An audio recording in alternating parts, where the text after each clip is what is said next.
video that you're about to watch was supposed to be posted at the end of November. However, college did what college does. I got super stressed with a ton of assignments that I had to do, completely forgot to do it. Both of my parents got norovirus, so I was locked in my room. My bad.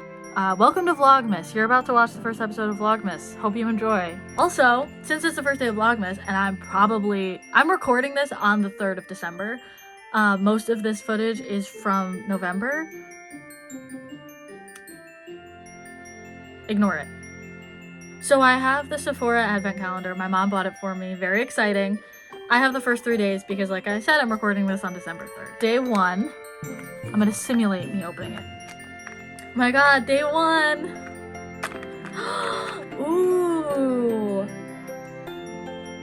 Bright red matte lipstick. I'm gonna use this. Day 2! Ooh. Ooh! Wait, I actually forgot. Micellar water. I actually am interested in micellar water, especially with the amount of times I paint my face for fun at 11 o'clock at night. Day 3! I also forgot about this even though I opened this morning. It's a little sponge. Oh, and it's pink. I needed a new sponge. Ronnie and I stained all my other sponges with bright red, so I did actually need a new one. Anyway, I hope you like VLOGMAS. I'm gonna kill Santa Claus.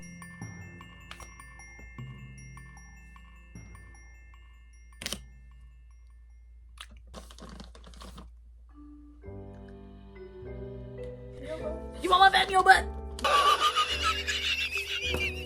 You want my fat in your butt?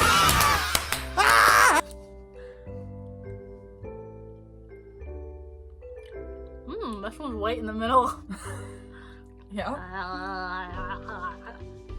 You sound like SpongeBob. See, I played saxophone for like 4 years. Yes. I never knew that. 5th grade, 6th grade, 7th grade, 8th grade. Oh, so when I didn't know you? Okay. It's like, did you? I feel like part of my personality is that I was a band kid for so long. Yeah, I played alto saxophone. Of all, yeah. Of all the saxophones, it would be alto sax. Matthew and I are two opposite ends of the spectrum. What do you play? Alto saxophone. Oh, We're just two opposite ends of the saxophone spectrum. Andy's Candies, and they have Andy's with the girl spelling because men wouldn't buy chocolate for their girlfriend with another man's name on it. Hi. Hey guys.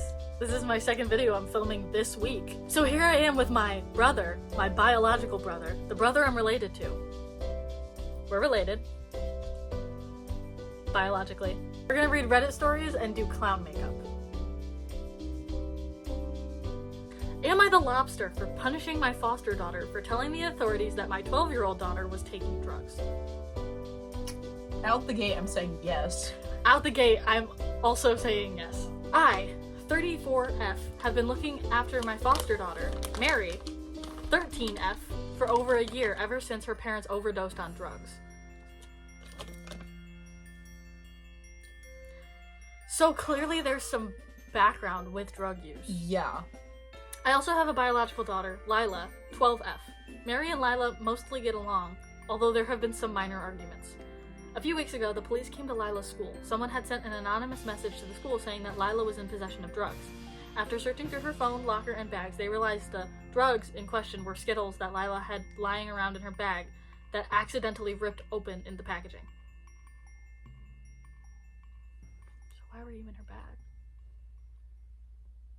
The kid's like, what, 12? Yeah. Does she know that? That Skittles have an S?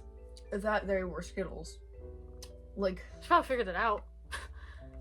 Lila was terrified of the police and was traumatized by the incident. She's a very shy, quiet girl who had a panic attack at the thought of being sent to prison. While they wouldn't reveal who told on her, Lila suspected that it was Mary since she was the only one who could have seen the Skittles in her bag. Mary denied this at first, but eventually she snapped under the pressure and admitted it. She said she made a mistake and was scared that Lila would overdose like her parents. That's valid. Right. That's so valid. She's terrified her sister is going to overdose on drugs, like her birth parents. Yeah. Like, if I found what I thought were hard drugs in your bag, you could beat the shit out of me. Sorry. Not only that. Yeah. I would murder you. I get the wanting to be cautious. Rather be safe than sorry, especially if you do have bad experience. I know that Mary has trauma related to drugs, but that's not an excuse. I've made it very clear she can come talk to me about anything, even if it involves Lila. Yet she went to the school instead of telling me first. They were at school. Mary said she only went to the school in case I was biased towards Lila. Clearly you are. Clearly you are. Clearly you are. You're dismissing Mary. And you're literally posting about it because you're this is an overreaction. Because a child was terrified their sister, who was also a child, was going to overdose on pills. She knew full well the legal ramifications of her actions. Both of them could have potentially been removed from my care. I can't help but think her intentions are malicious. Skittles look absolutely nothing like drugs. She didn't even talk to me or Lila about it. She just went straight to the authorities. So I decided to ground her, stop her allowance, increase her chores, and take away her electronics for the entire summer.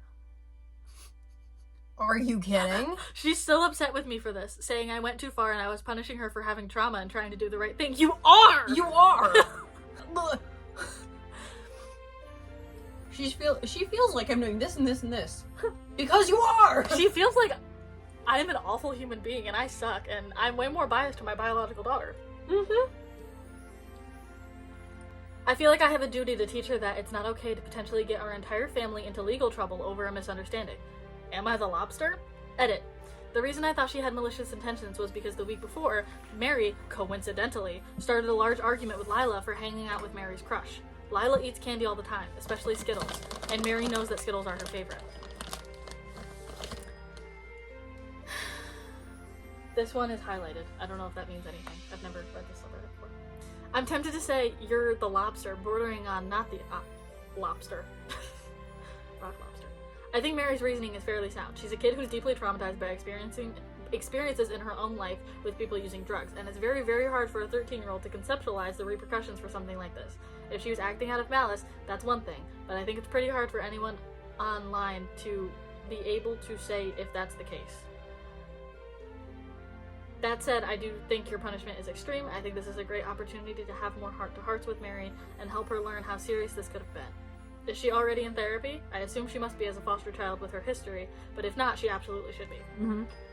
And if you wanted her to go to you in the first place, she's never going to go to you ever again. She's never going to anything. trust you. She's never going to trust you people. Yeah, she's waiting out for her however many years she's at your house until she can move out. How is her punishment going to actively teach her to be better? Whoa. How exactly is her punishment going to actively teach her how to make better informed choices? What precisely are you teaching her? What precisely are you punishing her for? If she's acting... If she actually threw... There were drugs.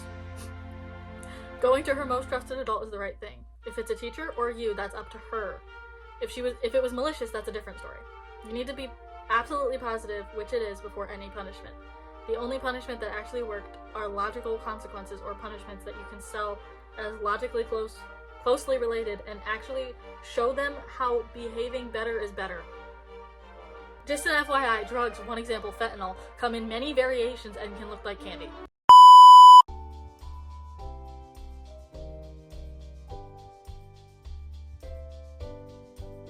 Hi, okay, so today's December 5th and I'm gonna keep showing you my little Sephora advent calendar, even though I'm not posting these every day. For the 4th, I got Clean Skin Gel. 5th, this is a live reaction. I have not opened it yet.